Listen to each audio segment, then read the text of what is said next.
The morning sun peeked through the worn curtains of Elena's small apartment, casting a warm glow on her sleeping face. She stirred, reaching to silence her alarm before it could blare its daily wake-up call. 5:30 in the morning again. Elena rubbed her eyes and sat up slowly, allowing herself just a moment to dream about a life where she could sleep until a reasonable hour. Her tiny studio apartment was neat but cramped, with her upright piano taking up nearly an entire wall. It was an old instrument, passed down from her grandmother, with yellowed keys and a slightly uneven tone that no amount of tuning could fully correct. Still, it was her most prized possession. Elena swung her legs off the bed and padded across the cool floor to start her morning routine. Her fingers, already calloused from years of playing, moved automatically to the coffee maker. As the machine gurgled to life, she glanced at the stack of bills on her counter and sighed. Music school tuition was due next week, and she was still short by a considerable amount. One day at a time, she whispered to herself, a mantra she'd repeated so often it had almost lost its meaning. She got ready quickly, pulling her dark hair into a simple ponytail and slipping into her black and white server's uniform. Before heading out, Elena couldn't resist sitting at her piano for just a few minutes. Her fingers danced across the keys in a quick warm-up exercise, then moved into a piece she'd been practicing for months, Chopin's Ballade No. 1. The music filled her small apartment, transforming the space into something magical. A loud knock on her door interrupted her playing. "Some of us are trying to sleep, you know," her neighbor shouted through the thin wall. Elena winced, calling out an apology as she reluctantly closed the piano lid. This was the reality of her life. Stolen moments of music wedged between work shifts and sleep, always mindful of neighbors and the paper-thin walls of her budget apartment building. The bus ride to Silver Spoon. The upscale restaurant where she worked took 45 minutes and required 2 transfers. Elena used the time to study her music theory notes, mentally practicing finger positions while other passengers dozed or scrolled through their phones. The restaurant was already buzzing with activity when she arrived. The morning prep team chopped vegetables and marinated meats for the day ahead. Elena clocked in and tied her apron around her waist, ready for another double shift. "You look tired," said Thomas, the head chef, as Elena filled her water bottle at the kitchen sink. "Late night studying," she replied with a small smile. "Big test coming up next week." Thomas nodded sympathetically. "Still chasing that piano dream, huh?" "Always," Elena said, her smile growing more genuine. Despite the exhaustion, the thought of her music still brought her joy. The morning passed in a blur of breakfast orders and coffee refills. Elena moved efficiently between tables, her mind partially elsewhere as she mentally reviewed chord progressions while balancing plates of eggs, Benedict, and French toast. During her brief lunch break, she sat in the staff room with a cup of soup, scrolling through her phone to check her bank account balance. The numbers stared back at her, unmoved from yesterday. She'd need at least 3 more double shifts to make her tuition payment. "Staff meeting in 5, called Diane, the restaurant manager, poking her head into the break room. Everyone gathered in the main dining area, curious about the unusual midday meeting. Diane looked both stressed and excited as she addressed the group. "I've got some news," she began. "We've been asked to provide waitstaff for a major event this weekend. Richard Blackwood is hosting his annual gala at his estate." A murmur ran through the staff. Everyone knew who Richard Blackwood was, the tech billionaire whose face graced magazine covers and whose company's products were in homes worldwide. His parties were legendary, filled with celebrities, politicians, and the ultra-wealthy. Apparently his regular catering service had to cancel last minute, Diane continued. "This is a huge opportunity for our restaurant. The exposure alone could bring in a wave of new customers. I need 10 servers who can work Saturday night. The pay is triple your normal rate plus potential tips." Elena's heart raced. Triple pay for one night would put a significant dent in her tuition shortfall. Her hand shot up immediately along with nearly everyone else's. Diane nodded, making notes. "I'll post the final list this evening. Those selected will need to attend a briefing tomorrow morning." As the meeting dispersed, Elena caught Diane's arm. "I really need to be on that list," she said quietly. "My tuition is due next week." Diane's expression softened. She'd always had a soft spot for Elena, admiring her work ethic and determination. "I'll keep that in mind. You're one of our best servers, Elena." The afternoon rush kept Elena too busy to worry about whether she'd be chosen. She delivered plates, took orders, and smiled at customers on autopilot. her mind calculating how much closer this opportunity would bring her to keeping her dream alive. When her first shift ended, Elena checked the staff board and felt a surge of relief seeing her name on the list for Blackwood's gala. She texted her music professor that she might be able to make her tuition payment after all, then started her second shift with renewed energy. By the time Elena finally left the restaurant that night, stars dotted the sky and the streets were quiet. The bus was nearly empty for her journey home. She leaned against the window, watching the city lights blur past, allowing herself to imagine what it might be like to be a guest at Blackwood's gala, rather than serving there, to be one of those people who didn't count every dollar, who could pursue their passions without the constant worry of bills and rent.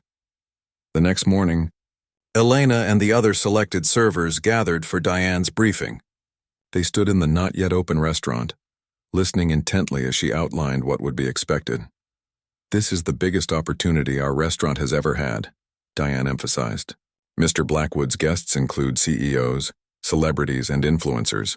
One good impression could change everything for us." She distributed floor plans of Blackwood's mansion, explaining the layout and service stations. "Elena and Raj, you'll be handling the VIP section where Mr. Blackwood himself will be seated with his closest associates. They'll expect perfect service?" Elena nodded, feeling both nervous and determined. The responsibility was huge, but so was the opportunity. Meanwhile, across town in a sleek glass tower, Richard Blackwood was in the middle of a tense phone call, pacing his corner office with floor-to-ceiling windows overlooking the city. "What do you mean they canceled?" he demanded, his voice sharp with irritation. "The gala is in 2 days." His assistant Lynn stood nearby, tablet in hand, already working on solutions. "Their head chef had an accident. They can't fulfill the contract." Richard ran a hand through his salt and pepper hair, his frustration evident. At 53, he had built his tech empire through meticulous planning and controlling every detail. "Last-minute changes were unacceptable. I've already found a replacement," Lynn assured him. "Silver Spoon Restaurant. They're well-regarded and their staff can handle an event of this size." "Silver Spoon?" Richard frowned. "Never heard of it. It's an upscale place downtown. Excellent reviews. They're sending 10 of their best servers and will use our regular bar staff." Richard waved a dismissive hand. "Fine, just make sure everything goes smoothly. This gala needs to impress. The Jefferson contract depends on it." Lynn nodded, making a note. "I've arranged for you to meet with the Jefferson team before other guests arrive. The dining room will be set up for a private discussion." Richard barely acknowledged her words, already moving on to his next concern. "What about the entertainment? Is the string quartet confirmed?" "Yes, they'll play during dinner and the DJ takes over afterward." Richard nodded, momentarily satisfied. His annual gala had become more than just a social event. It was a carefully orchestrated business maneuver, designed to solidify relationships and showcase his success. Every detail needed to reinforce the image he'd built. Richard Blackwood, visionary and kingmaker. What neither Richard nor Elena realized was how their worlds were about to collide, how a simple catering job would set in motion events that would change both their lives. Richard saw the servers as merely part of the backdrop to his important evening. Elena viewed the gala as simply a means to an end, a way to stay in school for another semester. Neither could have predicted what Saturday night would bring, how a moment of humiliation would transform into an opportunity for unexpected recognition, how talent could transcend social barriers, and how music could touch even the most hardened heart. As Elena practiced late into the night, her fingers flying over piano keys while neighbors thumped on walls in protest, and as Richard reviewed guest lists and seating arrangements with clinical precision, the stage was being set for their inevitable encounter, one that would leave everyone at the party stunned, and would echo long after the final note was played. Saturday arrived with a mixture of excitement and anxiety for Elena. She woke earlier than usual, too nervous to sleep. After making a cup of tea, she sat at her piano, letting her fingers run through scales to calm her mind. The familiar routine centered her as it always did before important days. She chose her outfit carefully, the crisp white shirt and black pants provided by the restaurant freshly ironed. Her hair was pulled back into a neat bun, professional and unobtrusive. The only personal touch was a small silver music note pin on her collar, a gift from her grandmother. It was barely noticeable, but it gave her courage. "You can do this," she told her reflection, applying a light touch of makeup. "It's just another job." Just another service. But no matter how she tried to downplay it, she knew this wasn't just another shift. This could be the solution to her financial problems, at least for now. The restaurant had arranged transportation for the staff. A van picked them up at Silver Spoon at 4 in the afternoon. As they drove through the city and into the hills beyond, the neighborhoods grew increasingly exclusive.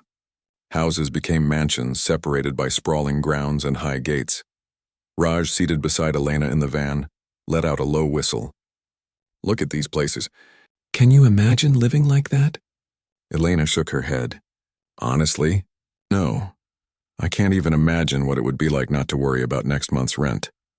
The van turned onto a private road that wound upward through meticulously landscaped gardens. At the end stood Blackwood's estate, a modern palace of glass and stone perched on the hillside, overlooking the entire city below. I heard he paid $30 million for this place, whispered one of the other servers, and then spent another $10 million renovating it. Elena tried to imagine such wealth but couldn't wrap her mind around it. The amount of money Richard Blackwood had spent on renovations alone could fund her entire music school for years. The van stopped at a service entrance, where a woman in a sleek pantsuit waited with a tablet. This was Lynn, Blackwood's assistant, though her demeanor suggested she held far more authority than her title implied. "Welcome," she said briskly, checking them off against her list. "Follow me for a quick orientation before the guests arrive." They followed Lynn through a maze of corridors that seemed designed to keep service staff invisible to guests.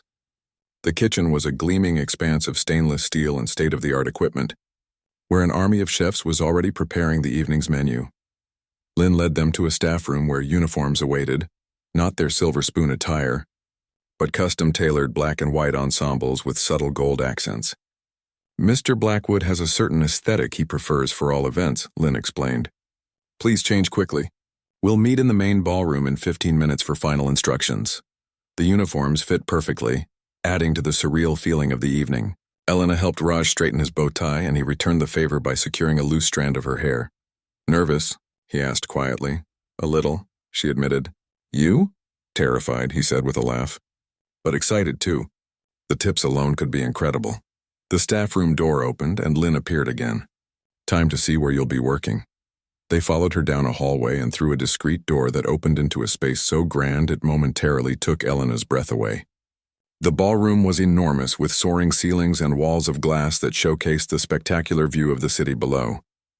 Crystal chandeliers cast a warm glow over everything, and flower arrangements taller than Elena adorned tables strategically placed throughout the space. "This is," Elena whispered, unable to find words. "Ridiculous?"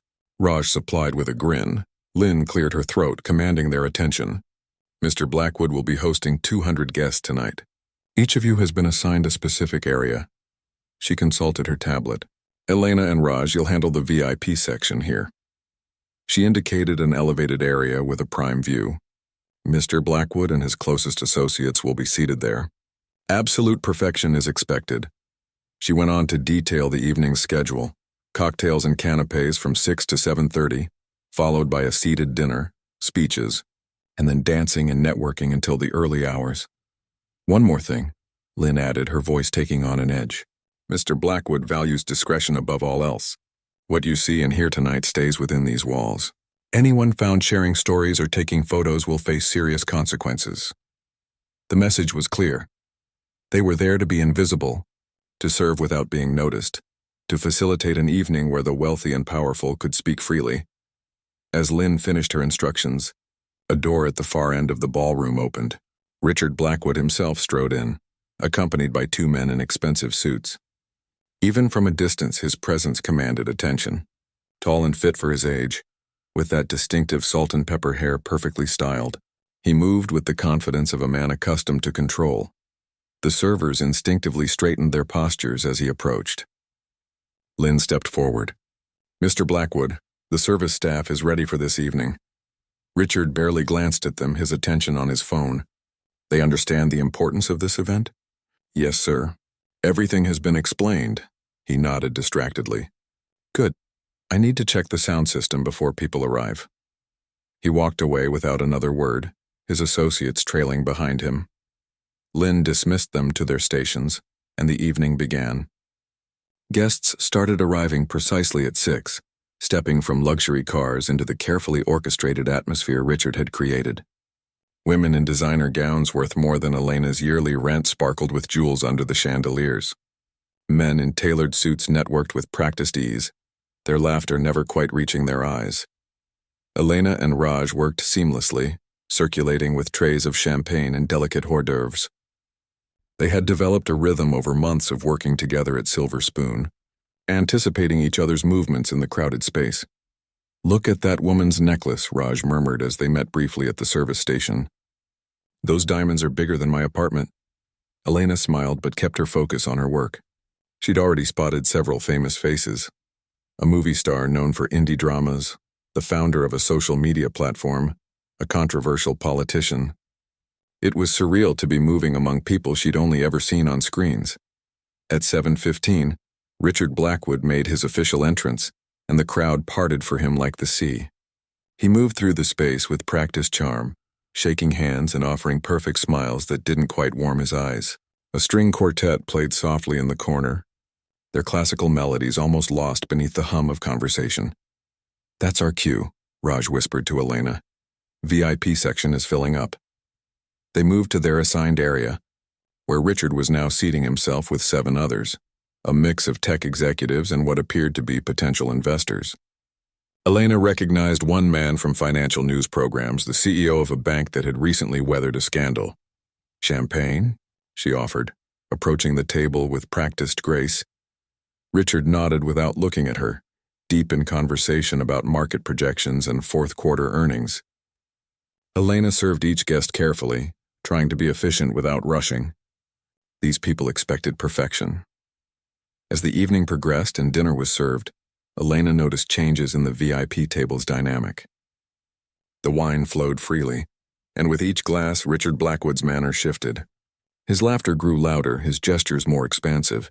His charm took on a sharper edge, especially when challenged on a business point by one of his guests. "Water, sir?" Elena approached with a crystal pitcher as Richard's glass emptied. He looked up at her for the first time that evening, his gaze focusing with sudden intensity. "Yes," he said, his words slightly slurred. He had switched from wine to what looked like scotch, and its effects were becoming apparent. As Elena leaned to pour the water, Richard shifted unexpectedly in his chair, bumping her arm. Water splashed over the rim of his glass, a few drops landing on his expensive shirt cuff. "What the hell?" he snapped, jerking back. The conversation at the table halted abruptly. "I'm so sorry, sir," Elena said immediately, placing the pitcher down and offering her serving napkin. "Please let me—" "Are you incapable of doing even this simple task?" Richard's voice rose, carrying beyond their table. Nearby conversations faltered as heads turned toward the commotion. Elena felt her face flush with embarrassment. "It was an accident, sir. I apologize." Richard dabbed at his cuff, his expression darkening. "Do you know what this shirt costs?" "More than you make in a month, I'd guess." The table had gone uncomfortably silent.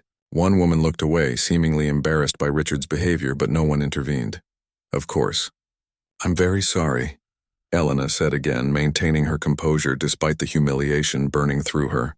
She'd dealt with difficult customers before, but never with such a public dressing down. Richard's eyes narrowed as he studied her for the first time. His gaze fell to her hands as she carefully moved the water pitcher away from him. "What's wrong with your fingers?" Elena instinctively curled her fingers, trying to hide the calluses that years of piano playing had built up. "Nothing, sir." "Those aren't normal server's hands," he persisted, his voice carrying in the now quiet space around them. "What are you, a construction worker moonlighting as waitstaff?" A few uncomfortable chuckles rippled through his companions. Elena remained silent, wishing she could disappear. "Well?" Richard pressed, seemingly enjoying her discomfort. "What exactly do you do that gives you hands like that?" The question hung in the air, a challenge Elena hadn't expected and couldn't avoid. She took a steady breath before answering truthfully. "I play the piano, sir." Richard Blackwood's eyebrows rose, and a slow, dangerous smile spread across his face, the kind of smile that promised nothing good for the person it was directed at. "A pianist," he repeated, his voice dripping with skepticism. How interesting. And in that moment, Elena knew her evening was about to take a turn she couldn't have predicted, one that would either break her spirit or change her life forever. The silence that followed Elena's admission seemed to stretch forever. She could feel the weight of every eye in the VIP section on her, could sense Raj's concern from where he stood serving another table. She wished she could simply vanish, melt into the polished marble floor beneath her feet. Richard leaned back in his chair, swirling the amber liquid in his glass. His expression had shifted from anger to something more calculating, more dangerous. "A pianist," he repeated louder this time. "Ladies and gentlemen, we have an artist serving our drinks tonight."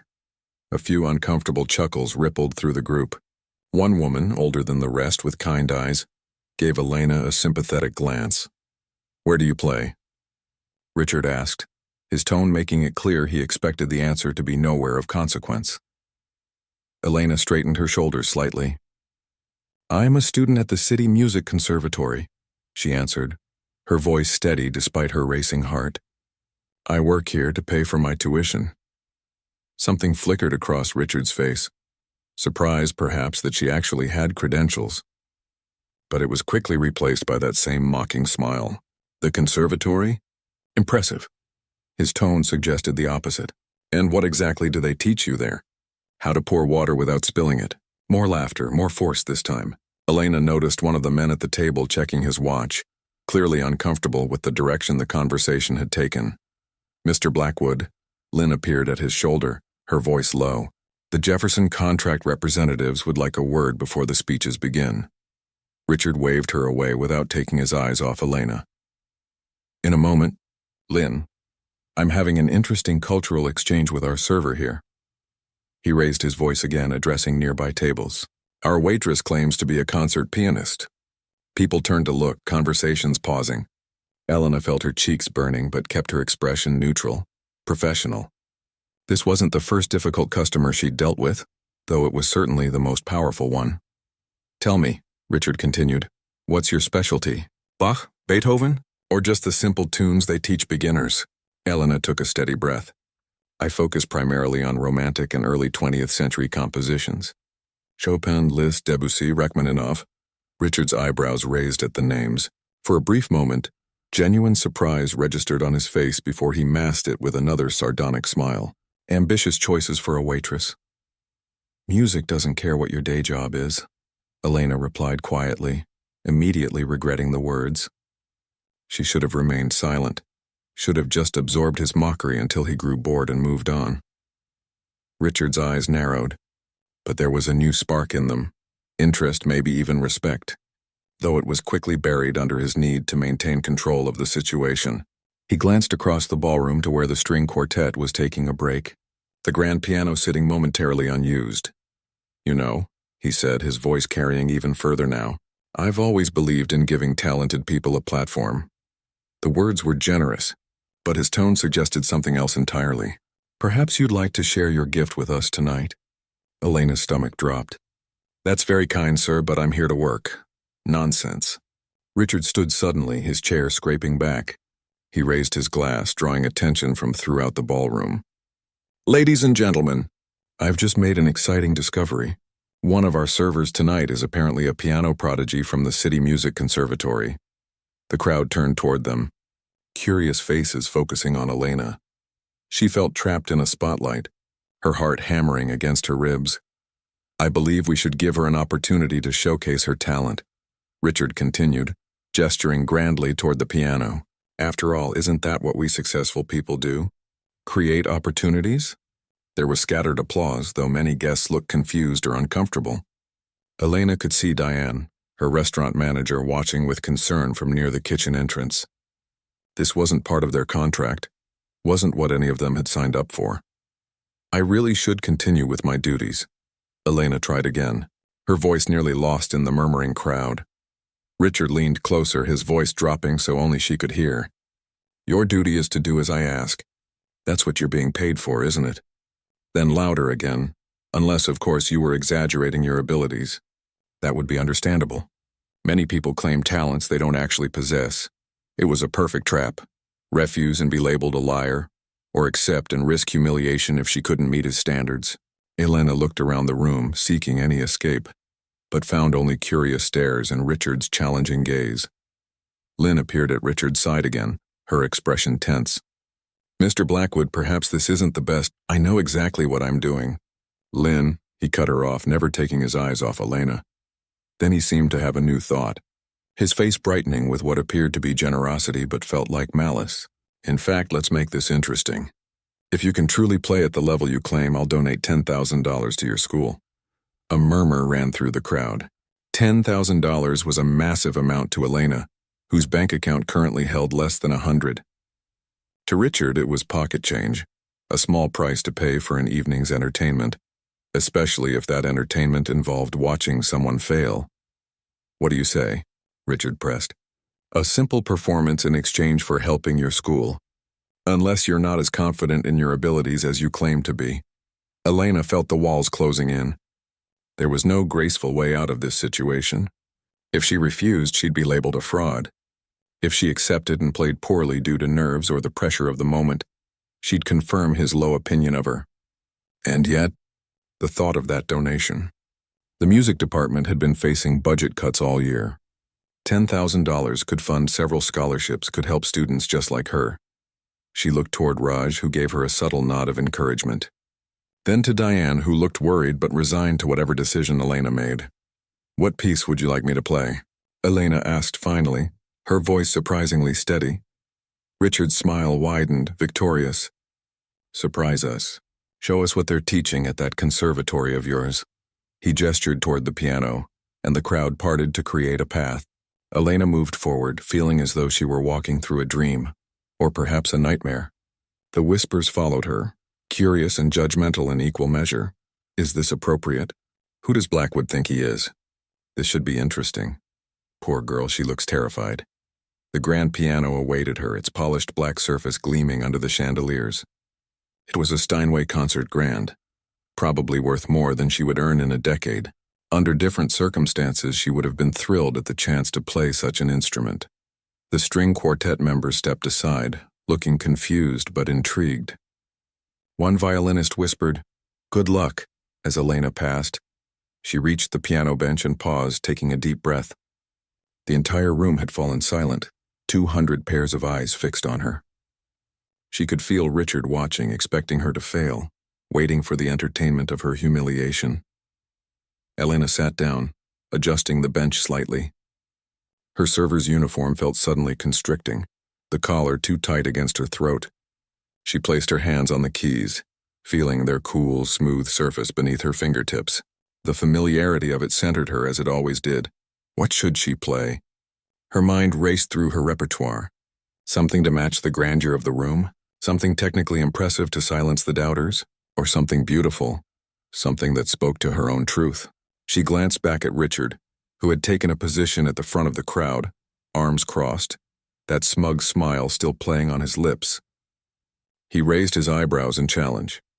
In that moment, clarity washed over Elena. She wasn't here to win his approval or to impress his wealthy friends. She was here to play music, the one thing in her life that had never failed her, never judged her by her circumstances or her bank account. Her fingers hovered over the keys for one more breath. Then, decision made, she began to play. She chose Chopin's Ballade No. 1 in G minor, one of the most technically demanding pieces in the piano repertoire, but also one of the most emotionally expressive.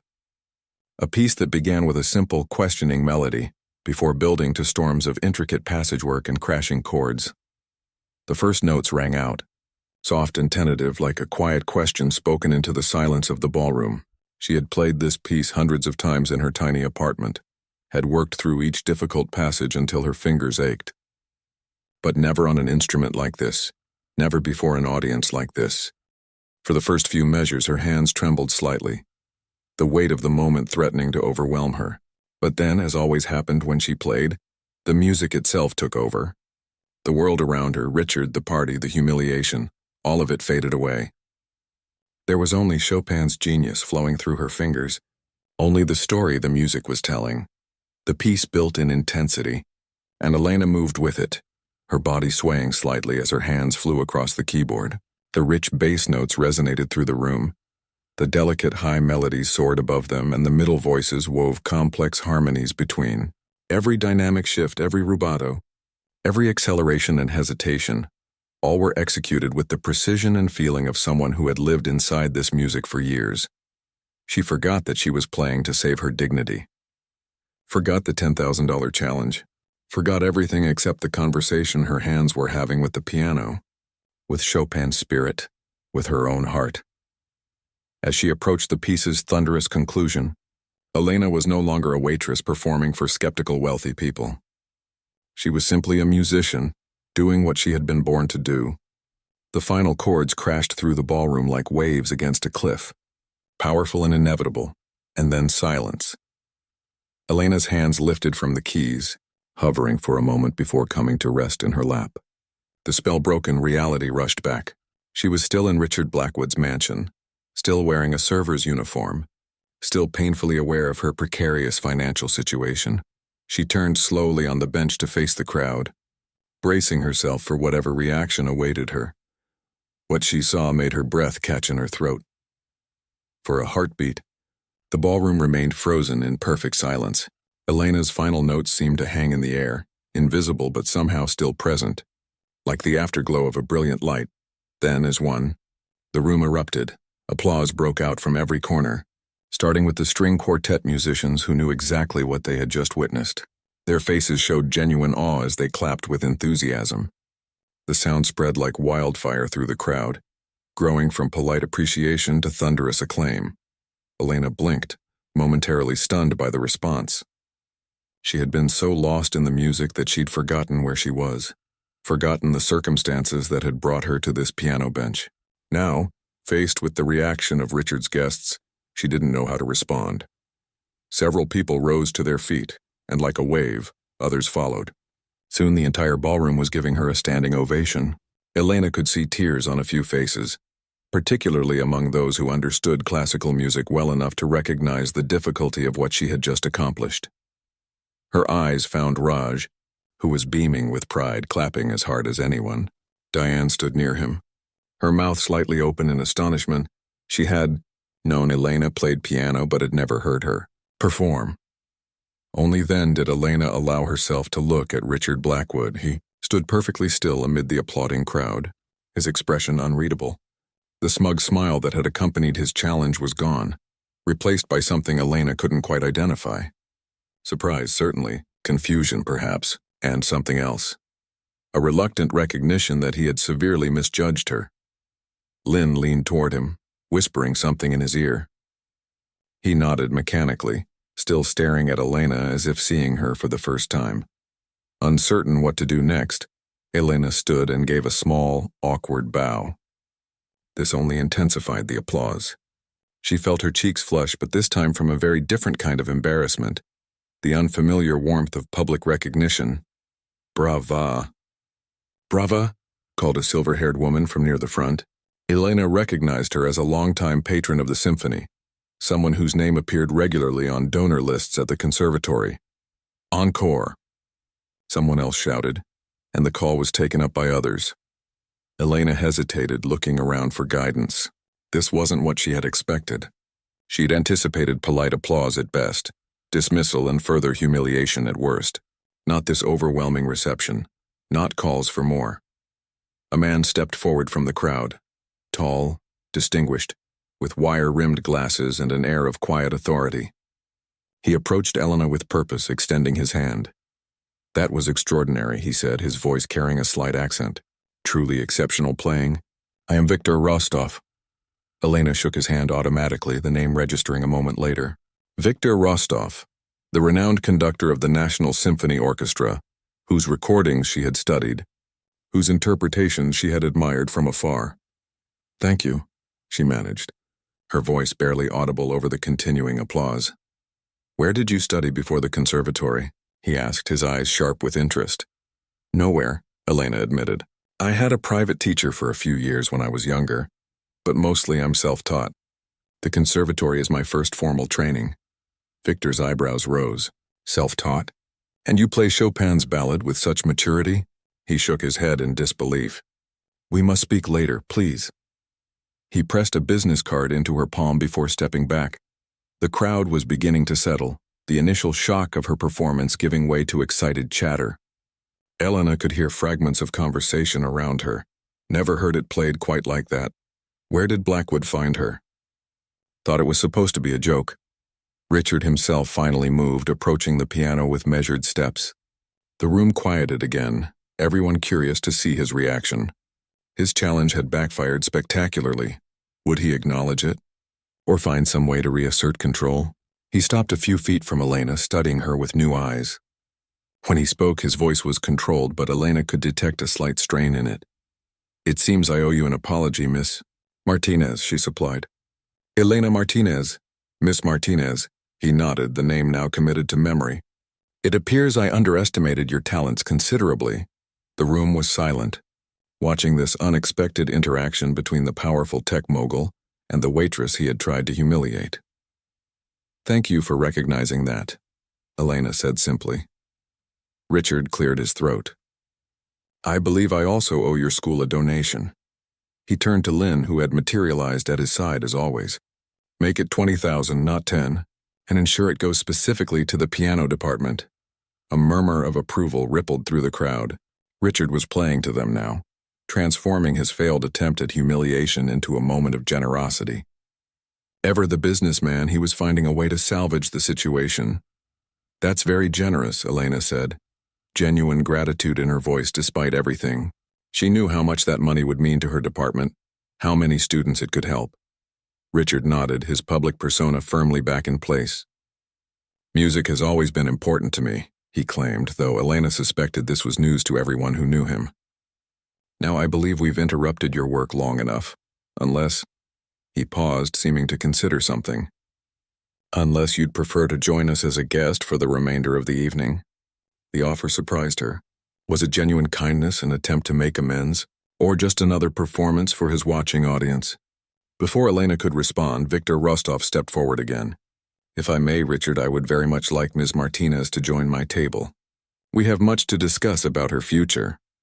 Richard's eyebrows rose slightly, but he nodded. "Of course, Victor. I'm sure we're all interested in Ms. Martinez's future now." He turned back to the crowd, raising his voice. "Let's continue with our evening, shall we? I believe the speeches are due to begin." As if on cue, waitstaff appeared with fresh champagne. The string quartet returned to their positions, though they cast curious glances at Elena as they took up their instruments. The moment was passing, the party resuming its intended course. Elena stood awkwardly by the piano, suddenly unsure of her place. Was she still working? Was she now somehow a guest? She looked toward Diane for guidance. Her manager approached quickly, looking both dazed and delighted. "Elena," she said quietly, I had no idea you could play like that." "I'm sorry for the disruption," Elena began, but Diane waved it away. "Are you kidding? This is the best publicity Silver Spoon could ever get." She glanced at Victor Rostov, who was waiting patiently nearby. "I think you should go with him. Raj and I can cover your section. This could be important for you. But the job will be here tomorrow if you need it," Diane assured her. "But something tells me you might not need it much longer." She squeezed Elena's arm encouragingly. "Go. Talk to him." With a grateful nod, Elena turned to Victor, who extended his arm in a courtly gesture. "Shall we?" As he led her to his table, Elena felt as though she were floating through a dream. Just an hour ago, she had been serving drinks, worrying about tuition payments and rent. Now she was walking through a sea of wealthy, powerful people who looked at her with newfound respect, about to have a conversation that might change everything. Victor's table included several other figures from the music world. A renowned pianist whose recordings Elena had studied, the artistic director of the city's art center, a music critic whose reviews could make or break careers. They welcomed her warmly, making space as though she belonged among them. "I was watching you throughout your performance," Victor said as they sat down. "You have something rare, not just technique, though that is impressive, but genuine musicality. A connection to the emotional heart of the piece." "Thank you," Elena said, still struggling to process everything that was happening. "I've admired your work for years. Tell me about your studies," he encouraged. "Your goals." As Elena began to explain her journey, the childhood lessons, the years of self-teaching through YouTube videos and borrowed scores, the part-time jobs that funded her eventual entry into the conservatory, she noticed Richard Blackwood watching from across the room. He stood with a group of businessmen, ostensibly engaged in their conversation, but his eyes kept drifting to her table. Their gazes met briefly, and Elena saw something shift in his expression. A grudging respect, perhaps, or simply the realization that he had completely misjudged someone based on their position in life. She nodded slightly, acknowledging the look before turning her attention back to Victor. "The conservatory has been wonderful," she continued, "but it's been a struggle financially. I work double shifts most days to cover tuition. That ends tonight," the music critic declared. "With your talent, there are scholarships, competitions, opportunities that should be open to you." She should audition for the Young Artists program, the pianist suggested to Victor. "The deadline is next week, but I'm on the committee. We could arrange something." Victor nodded thoughtfully. "And there's the international piano competition coming up in 3 months. With the right preparation." Elena's head swam with the possibilities suddenly opening before her. These were people who could open doors she hadn't even known existed, who saw in her something worth nurturing. Across the ballroom, Lynn approached Richard with a concerned expression. She gestured subtly toward Elena's table, clearly worried about what this unexpected turn of events might mean for him. Richard shook his head slightly, dismissing her concern. For the first time that evening, a genuine smile, small but real, crossed his face as he watched the young waitress he had tried to embarrass, being embraced by some of the most influential figures in the classical music world. His attempt to humiliate her had instead launched her toward the future she deserved. And somewhere deep inside, beneath the ego and the carefully constructed public image, a part of Richard Blackwood was glad. 3 months after that fateful night at Richard Blackwood's mansion, Elena sat in a small practice room at the conservatory, staring at the letter in her hands. Outside, autumn leaves drifted past the window, golden in the afternoon light. The same light caught the edges of the official letterhead, National Symphony Orchestra Young Artists Program. She read the words again, still unable to fully believe them. "We are pleased to inform you that you have been selected as one of 5 pianists for this year's Young Artists Program." The door opened, and Professor Chen, her piano instructor, peered in. "Well?" he asked, his normally stern face barely containing his excitement. "Did you open it?" Elena nodded, wordless, and handed him the letter. He scanned it quickly, his smile growing broader by the second. "This is extraordinary," he exclaimed, handing it back to her. "In all my years teaching, I've only had 2 other students accepted into this program, and neither of them had only been studying formally for less than a year." Elena carefully folded the letter and placed it in her bag. "I still can't believe it's real." "Believe it," Professor Chen said firmly. "Victor Rostov doesn't make decisions based on charity or connections. If he chose you, it's because you deserve it." The past 3 months had been a whirlwind that sometimes felt like a dream. The morning after Richard's party, Elena had awakened to find her phone filled with messages. Victor had already contacted the conservatory's dean about her. By the end of that week, she had been moved to advanced classes and awarded an emergency scholarship that covered her remaining tuition. The story of her performance had spread quickly through the music community. What had begun as Richard's attempt to humiliate her had instead turned her into something of a local legend. The waitress who had stunned a room full of wealthy elites with her playing, it was the kind of story people loved to share. "Have you told your grandmother yet?" Professor Chen asked, pulling Elena from her thoughts. "I'm going there now," she replied, gathering her things. "She still doesn't fully understand what's happening. She keeps telling the neighbors I got a music job, but she doesn't quite grasp what the Young Artist program means." Professor Chen nodded understandingly. "It's life-changing. Training with the orchestra, master classes with visiting artists, performance opportunities, and the stipend is quite generous, the stipend." Elena still couldn't wrap her mind around being paid to play piano, rather than paying for the privilege of lessons. It meant she could reduce her hours at Silver Spoon to just weekends, focusing the rest of her time on music. "Oh, I almost forgot," Professor Chen added as she headed for the door. "Dean Patterson would like to see you before you leave campus today. Something about a new scholarship program." Elena promised to stop by the dean's office, then made her way across the autumn-painted campus. Students hurried between buildings, many carrying instrument cases of various sizes. A string quartet practiced under a tree, their music mingling with the rustle of falling leaves. 3 months ago, she had felt like an outsider here. the scholarship student who worked double shifts to stay afloat while her classmates, many from privileged backgrounds, focused solely on their art. Now, she was beginning to feel like she belonged. The dean's office was located in the administration building, a stately brick structure at the heart of campus. Elena had only been there twice before, once when applying for financial aid, and once when she was called in after Richard's party to explain why her name was suddenly being mentioned by important donors. Dean Patterson's assistant waved her straight in. "She's expecting you." The dean stood as Elena entered, extending her hand in greeting. "Elena, thank you for stopping by. Please have a seat." Dean Patterson was a former opera singer whose warm personality contrasted with her intimidating reputation as a shrewd administrator. She had transformed the conservatory over the past decade, raising its profile and its standards in equal measure. "I understand congratulations are in order," she said, gesturing to Elena's bag where the acceptance letter rested. "News travels fast around here." "Thank you," Elena replied. "Professor Chen said you wanted to see me about a scholarship program?" "Yes." The dean opened a folder on her desk. "We've recently received funding for a new initiative aimed at supporting exceptional students who have overcome significant obstacles to pursue their musical education." Elena nodded, waiting for her to continue. "The donor wishes to remain anonymous," Dean Patterson explained, "but has provided enough funding for 5 full scholarships, including living expenses for the next 4 years. The scholarships are to be named after the recipient's choosing, family members, mentors, anyone who helped them on their journey." "That's incredible," Elena said. "Thinking of the students this would help. Students like her, who had the talent but not the financial resources to fully develop it.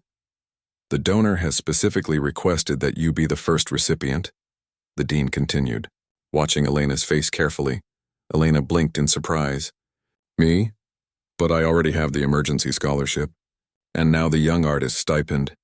This would replace your current scholarship, freeing those funds for another student while providing you with more comprehensive support." She slid a document across the desk.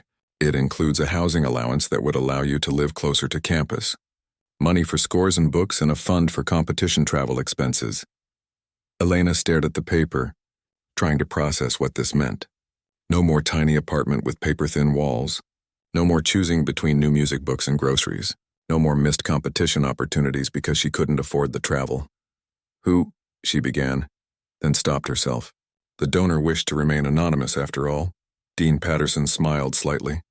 "I can't tell you who, of course, but I can tell you that they were apparently quite impressed by a performance you gave at a private event a few months ago." Realization dawned on Elena. "Richard Blackwood?" The dean's expression remained neutral. "As I said, the donor wishes to remain anonymous. All I can tell you is that they have established a foundation to support working musicians, and you are to be the first beneficiary." Could it really be him?